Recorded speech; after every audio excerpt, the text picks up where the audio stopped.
Napag-usapan natin ang pagka-receive nitong si Rimor ng balita at ang pagmamadali niya na bumalik sa may Tempest. Kailangan niya daw na i-contact itong si Crimson. Pero bago natin simulan itong video na ito, ay i-roll muna natin ang intro.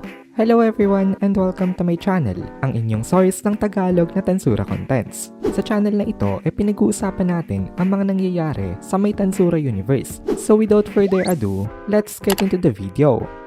Nagka-upload nga pala ng solo leveling contents ang Anime Fan Narrations na owned rin ng Anime Kohai. So kung interested kayong manood ng mga contents ng solo leveling, ay pwede nyong i-check yung link sa may description. So pinabalik nga nitong si Ramirez itong si Gopta. Kaya ngayon ay meron na uli silang vision patungkol sa nangyayari dito. Nakita nitong sila Ramirez at Rimuru itong si Milim. Sa sobrang enraged nito ay wala na daw itong sense of reason. Ang katapat nito ngayon ay itong si Velside. Kahit na sobrang overpowered nitong si Milim ngayon, ay hindi nagbaback down itong si Velside dito. At even ang kanilang laban. Hindi alam nitong sila Rimuru kung sino ba ngayon ang lamang sa kanilang battle. Para daw itong Battle of the Gods. Napakalala daw talaga nito. Tinanong nitong si Rimuru kung ano daw ang situation nila kanina. Pero walang masabi itong si Ramirez sa kanya. Napaka-useless talaga niya sa mga ganitong situation.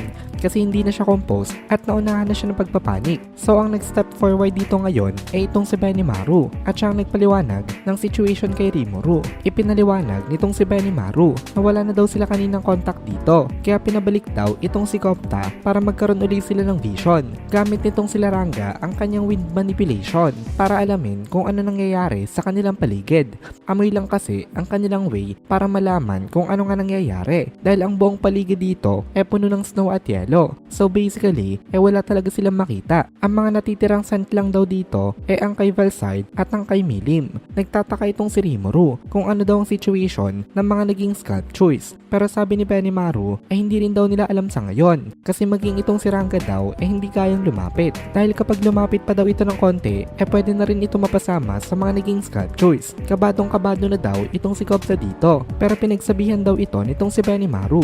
Natatagan daw nito ang loob niya. Malaki raw kasi ang nakasalalay sa may task na ito nitong si Gopta. Tsaka nandito pa rin daw kasi itong si Carrera at ang kanyang mga kasama. At ngayon daw ay hindi na itong mga ito makontak through telepathy net nitong si Benimaru. Supposed to be ay connected sila through soul corridor. Kaya kahit nasaan sila dapat ay pwede silang makapag-usap. Pero ngayon ay hindi nga makausap itong mga ito. Kaya hindi nila alam kung buhay pa ba sila. Hindi lang daw itong sila Carrera. Nandito rin daw itong sila Frey at Carrion. At ang mga ilan pa ng mga million class ng mga individuals. Hindi raw maisip nitong si Rimuru kung paano na-wipe out itong mga ito. Kasi na-wipe out daw sila in an instant nang walang nagagawa na kahit na ano para makipaglaban. Kung meron daw emergency, napag-usapan na naman daw nila na mag-stall muna ng time hanggang sa may dumating na backup. Pero hindi daw yun nagawa nitong mga nandito. Kaya iniisip ni Rimuru kung ano daw ang nangyari sa kanila. Enrage na enrage itong si Milim at nagre-release ito ng napakalakas na uncontrollable na aura. Kaya daw pala nawala sa may katinoan ngayon itong si Ramirez kasi hindi na nito alam kung ano ang gagawin niya. Pero hindi daw pwedeng hayaan itong si Rimuru na mapagaya siya dito. Kaya kailangan niya daw na iayos ang kanyang sarili. Hindi daw siya pwedeng magpanik. So inisip ni Rimuru kung ano ang pwede nilang gawin ngayon. Kumalma itong si Rimuru at nag-isip siya ng mga possible na countermeasures. So inisamon itong si Rimuru ang lahat ng mga natitira sa may Elite 10 ng labyrinth nila. Pinabalik na rin itong si Rimuru itong sila Gopta at Ranga kasi masyado na daw doon delikado. Gusto pa sana mag-complain itong si Benimaru kasi pinabalik nga itong sila Gopta. So ang ibig sabihin nun ay mawawalan na sila ng vision. Pero sabi ni Rimuru sa kanya wag daw ito mag-alala kasi sa tingin niya naman daw hindi agad matatapos itong laban nitong sila Milim at Velside. Kasi itong present na Milim daw talagang sobrang malakas. Sa mga fighters daw nila talagang silang dalawa lang nitong si Feldora ang kayang tumapat ngayon kay Milim. Kaya sigurado na daw na isa itong mahabang battle. Kaya nilang tapatan itong si Milim. Pero hindi ibig sabihin nun kaya nilang patigilin ang pagra-rampage nga nito. Kaya nag-aalala itong si Rimuru. Then naalala niya yung nangyari dati kung saan nagwala rin itong si Milim. At ang nag-intercept naman dito sila Crimson at Ramirez. Pero napakatagal na daw nun.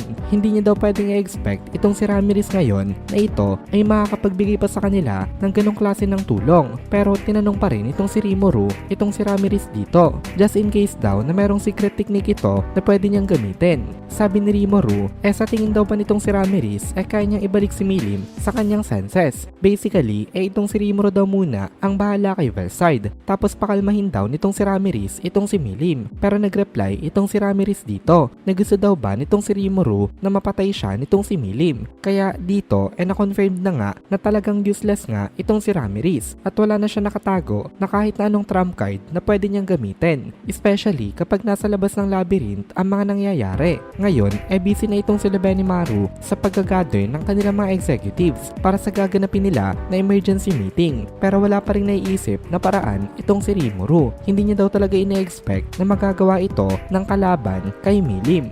Malala na daw nung nalaman niya na meron palang mga naging traitor. Pero ngayon ay itong si Milim na ang naging kalaban nila talagang ibang level daw ito ng problema.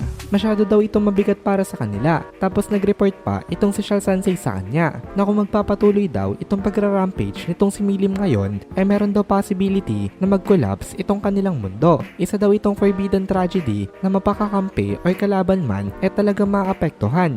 Kung willing daw itong sila Feldway na masira ang buong mundo kailangan daw mag-prepare ng mas malala nitong si Lord Rimuru dito. Tapos may ini-add pa itong si Shell Sensei na most likely daw kung target ni Feldway na sirain ang buong mundo ay walang duda daw na ang kasunod nitong rampage nitong si Milim ang pagka-release naman ng Evil Dragon. Itong Evil Dragon na ito walang iba kung hindi itong si Ivaraj. Pero hindi lang daw ito ang pwede nilang ma-encounter na problema. Kaya kailangan pa rin daw nila na maging conscious sa mga padating pa. At dito na muna natin tatapusin itong video na ito. Kung nagugustuhan mo itong mga videos natin, ay please consider joining the membership para mapanood mo na agad ang mga kasunod na part dahil palaging advance ang ating mga members. Also, ay please consider leaving a like at mag-comment ka na din para ma-boost naman tayo ng algorithm.